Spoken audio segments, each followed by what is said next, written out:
Hey everyone, and welcome back to another Survivor Killer Killers in Area 51 update announcement video. So today, we have a pretty exciting update regarding boss rush mode and endless survival. This won't be a very long video by any means, as there's not too much to go over. Starting off with Endless's new feature, we have round saving. I feel so good being able to say that, because I feel like this feature was probably needed when Endless first released. So basically now, if you leave a round in Endless Survival mode and rejoin, a prompt will pop up asking if you want to continue the round you left off with. The resume button will basically allow you to continue the round you were on, of course. The later button will basically just allow you to put the round to one side if you want to continue it later, and the abort button will delete the saved progress. So here we are on round 3, let's leave the game and see if it saved our round correctly. Perfect. Now if we click resume, it should put us right back to the round we were on. Yup, we're back on round 3 alright. It even saves which room you were last in and your weapon loadout. Keep in mind that this round save will be deleted when you start a new one. And also, if you're in a multiplayer round and leave, only your stats will be saved. And you can rejoin the game as long as there are still people alive in the server that you were in.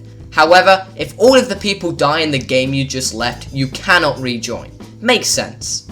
But apart from that, I pretty much fully agree with this update. Of course, it still will take some time to get to round 50 if you want to get that badge, but I think it'll be a lot easier for newer players, and even getting above 50 for those world record breakers out there.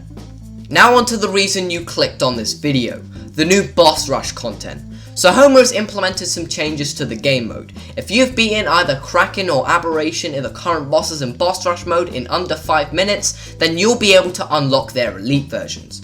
Now you might be asking, what the heck is elite? Well, it's basically Sactic's version of hard mode. So whenever you join boss rush again, you'll be able to choose which mode you want to play in. So what I'm going to do is go over both of the bosses currently in boss rush mode, and I'm going to explain all of the differences. Remember, this is test server content only, so some of the stuff might change in the future.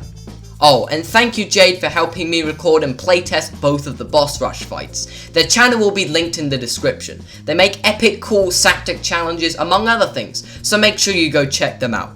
So we're actually going to start with Aberration first, since she hasn't had all that change since her last original fight we covered in our last update video, which you should totally watch by the way, after this. Apart from having more health, the only real differences between the elite and normal version of Aberration is that the attacks significantly do more damage, and that there's less time between them. Oh, and those weird pillar things will increase in numbers even halfway through the fight, so there's that too. But apart from that, there's not really much to talk about. Aberration is definitely the easier of the two bosses, and if you don't know where to start with her, I guess. Now onto arguably the harder boss, we have Kraken, who is now a deep blood red for some reason. So Kraken's attacks have actually been overhauled quite a bit. His spinning attack can now be triggered on lower health, same with the multiple fish faces, which come in greater numbers, of course. Also, I noticed Kraken will headbutt players off of his head much sooner than his normal counterpart, plus he has more health. So be careful if you're gonna do this solo, it might not end well for you. So what's my overall opinions on these two updates? I like them. I think the saving in Endless was definitely needed, and I think the elite bosses are a nice challenge for new players in boss rush. But that's pretty much all of the things that are in test servers right now, and all that I have for this video. Thank you all so much for watching and have a great day guys. Until next time.